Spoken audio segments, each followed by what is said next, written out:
تو بہت بڑا نقصان بھی حکومت کو ہو سکتا ہے، جی کیونکہ پنجاب آپ اس کو مانے یا نہ مانے وہاں مسلم لیگ نواز کی اکثریت ہے، اور خاص طور پہ لاہور میں ابھی بھی جو زیادہ نشستیں ہیں وہ مسلم لیگ نواز ہی کی ہیں، اور ظاہر ہے کہ وہاں اس کی اکثریت میں یا اس کی مقبولیت میں کہیں کمی نہیں آئی، کیونکہ ابھی جہاں بھی کوئی سروے کیا جا رہا ہے اس میں یہی جو اعداد و شمار آ رہے ہیں کہ وہاں مسلم لیگ نواز جو ہے وہ ایک واحد مضبوط جماعت ہے، اور وہ اسی طرح وہ ظاہر ہے۔ اور پھر دوسرا دیکھیں، ایک جو بات ہے، میرا خیال ہے کہ میں نے جیسے پہلے بھی آپ کے پروگرام میں کہا تھا کہ یہ پی ڈی ایم کی کال کی نسبت یہ عوام کی کال ہے، جس کو پی ڈی ایم اس کو پورا کر امر رہی ہے، مجبوری کر یہ رہی عوام ہے۔ کی جانب، جی عوام کی جانب سے ایک برس پہلے سے یہ کال آ رہی تھی کہ یہ اپوزیشن جو ہے کیوں خاموش بیٹھی ہوئی ہے، جو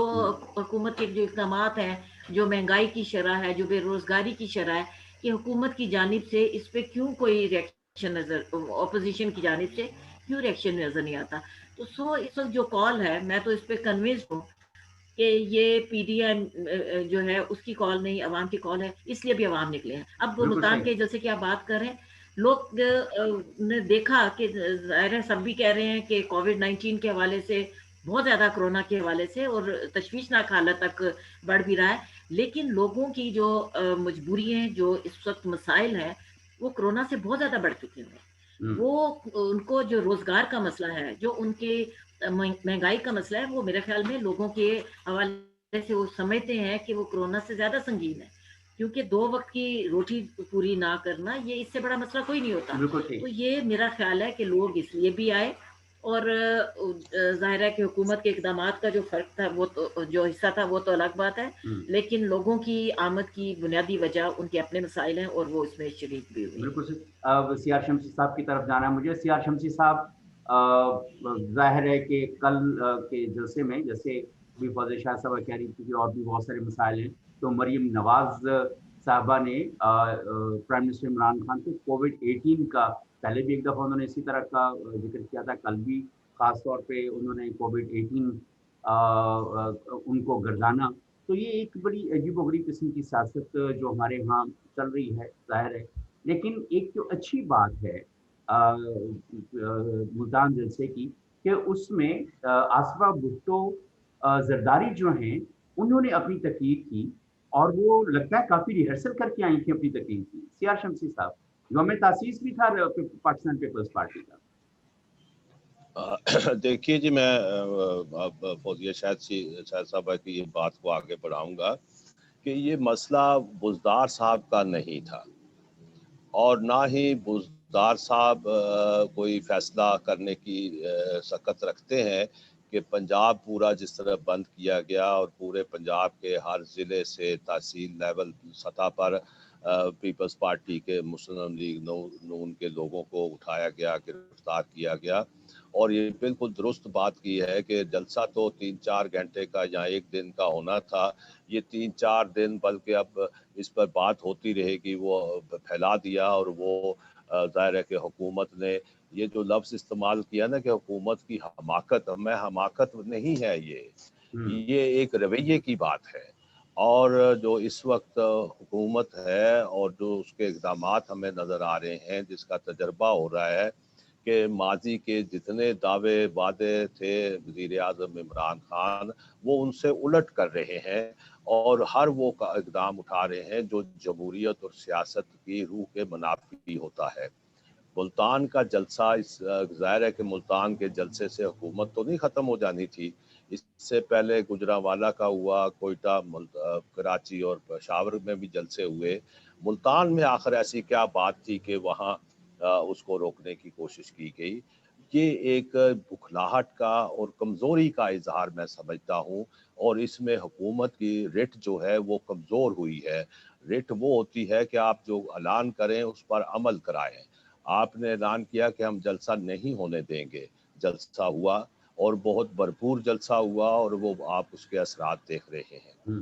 باقی اس جلسے کی نئی بات جس کا آپ نے اشارہ بھی کیا ہے وہ تھی مریم نواز کی بہت جاندار تقریر تھی. انہوں نے بہت پوائنٹ ٹو پوائنٹ بات کر کے وزیر اعظم کے ارد گرد جو لوگ ہیں ان کو بے نقاب کیا ہے. خود وزیر اعظم کو بے نقاب کیا ہے کہ وہ ان کے سربراہ ہیں. جتنے سکینڈلز ہوئے چینی آٹے سے لے کر، اور آج تو آپ کو پتہ ہے کہ سپریم کورٹ میں بلین ٹری ہاں وہ بہت بڑی تنقید ہوئی اس کے اوپر اور بڑی آبزرویشن آئی اس کے اوپر. تو یہ ساری چیزیں حکومت کی کمزوری کو ظاہر کرتی ہیں، اور حکومت کا مسئلہ یہ ہے کہ حکومت اصل مسائل کی طرف توجہ دینے کے بجائے اپنی پوری سیاست کو اگریسو طور پر یہ سمجھتی ہے کہ ہم اپوزیشن کو دبا کر اس کو چور ڈاکو کہہ کر وقت گزار لیں گے. شروع میں ان کا نعرہ اچھا لگا لوگوں کو اور لوگوں نے اس پر یقین بھی کیا، ساتھ بھی دیا، لیکن اب جو لوگ 2.5 سال کے بعد جو ان کے اپنے لوگ بھی ہیں وہ خاموش ہیں. ان کی آنکھوں میں سوال ہیں کہ ٹھیک ہے پرانے چور تھے، ڈاکو تھے، 2.5 سال میں ہم نے کیا کیا؟ کیا ہم آگے بڑھے؟ کیا معیشت تبدیل ہو سکی؟ آپ کی جو گروتھ جو تھی 6% سے آپ وہ مائنس پہ چلی گئی ہے. آج جو بڑی خبر ہے 4,500 سٹیل مل سے لوگ اور ان کے چولہے بجھ گئے ہیں، بے روزگار ہو گئے ہیں. Radio Pakistan, P T V, یہ جو آپ کا صحت کا شعبہ ہے وہاں سے لوگ نکالے جا چکے ہیں. تو ایک بے روزگاریوں کا سمندر ہے. اور اس کے ساتھ ساتھ آپ دیکھیں کہ ابھی تک ہماری حکومت یہ نہیں طے کر پا رہی کہ یہ جو اب نیا سیلاب آنے والا ہے باہر سے، مشرق وسطیٰ کے ممالک سے پاکستانیوں کو جو نکالا جا رہا ہے، ان کو ریپلیس کیا جا رہا ہے انڈین اور بنگلہ دیشی اور دیگر ملکوں کی لیبر کے ساتھ، اس کو آپ کیسے سنبھالیں گے؟ تو محض اپوزیشن کے ساتھ ایک تنازع کھڑا کر کے، کشیدگی پھیلا کے حکومتیں نہیں چلا کرتی. اور دوسری بات یہ ہے کہ جو اس وقت اس میں آصفہ بھٹو آئی ہیں، اور وہ ان کا سیاست میں آنا جو ہے بڑے عرصے سے توقع کی جا رہی تھی، کیونکہ ان میں جو محترمہ بینظیر بھٹو کی شباہت بھی ہے اور ان کی سیاست کا ان میں بھی عنصر نظر آتا ہے. اور ان کی وہاں آمد اور ان کی گفتگو اور ان کی تقریر جو تھی وہ اتنا پر اثر تھی کہ وہ کئی آنکھوں کو پرنم کر گئی اور اس نے بڑا اثر چھوڑا ہے. دوسرا اس کا فائدہ اپوزیشن کے ساتھ ساتھ جو پاکستان پیپلز پارٹی کو ہوا ہے، اور پاکستان پیپلز پارٹی کے ساتھ یوسف رضا گیلانی کو ہوا ہے، کہ جن کی سیاست بالکل اس علاقے میں دم توڑ چکی تھی اور ان پر بہت سی الزامات بھی لگتے ہیں اور بالکل وہاں پیپلز پارٹی ڈیڈ ہو گئی تھی. انہوں نے اس کو ریوائیو کیا ہے اور انہوں نے بڑے بھرپور طریقے سے انہوں نے خود ان کے چاروں بیٹوں نے جو وہاں سیاسی لڑائی لڑی ہے اور قاسم باغ کا قبضہ لیا ہے. قلعہ کہنا، میں نے کل بھی بات کی تھی کہ یہ تاریخی قلعہ ہے. یہ یہاں محمد بن قاسم آئے، صدر اعظم آیا، رنجیت سنگھ رہا، اور یہ ایک سیاسی جنگ جو ہے وہاں اس میں پیپلز پارٹی خاص طور پر اور پی ڈی ایم جو ہے اس نے فتح حاصل کی ہے. اور یہ ایک بہت اہم بات ہے. اور اس کی جو خرابیاں پیدا ہوئی ہیں اس میں دونوں نے سبق یقیناً سیکھا ہوگا، پی ڈی ایم نے بھی اور حکومت نے بھی. اور لاہور کے جلسے میں اب پی ڈی ایم کیا کرتی ہے، حکومت کیا کرتی ہے، اب یہ تھوڑا سا انتظار کریں. بالکل صحیح. فاضل شاہ صاحب، کوئی آپ نے ملتان جلسے کے حوالے سے کوئی کنکلوڈنگ ریمارکس، کوئی بریف کمنٹ اگر آپ نے دینا ہو؟ نہیں تو ہم اس کو کنکلوڈ کریں. میں تو صرف یہ کہوں گی کہ 2 خواتین نے حکومت کو نکیل ڈالی ہے ملتان میں. بے شک، باقی آپ جو مرضی. نہیں بالکل. یہ آپ نے کوزے کو، کیا دریا کو کوزے میں بند کر دیا آپ نے. جیسے ابھی سیاہ شمسی صاحب نے بھی کہا کہ مریم نواز نے اب بہت دبنگ طریقے سے اور پوائنٹ ٹو پوائنٹ جو ہے وہ حکومت کو آڑے ہاتھوں دیا. اور اس کے بعد جو ایک پیشنیٹ اور ایموشنل اسپیچ آصفہ بھٹو زرداری کی تھی، اس نے بھی دلوں کو گرمایا اور پاکستان پیپلز پارٹی کی وہاں پر ساؤتھ پنجاب کے اندر ساتھ بہتر بنی ہے. ناظرین، اس کے ساتھ ہمارے جو ماہرین فوزیہ شاہد صاحبہ سینئر صحافی اسلام آباد سے اور سینئر صحافی سیاہ شمسی اور منیر احمد کو اجازت دیجیے. کل تک کے لیے دوبارہ پھر کچھ نئے موضوعات کے ساتھ کل ہم آپ سے بات کر رہے ہوں گے. اللہ حافظ.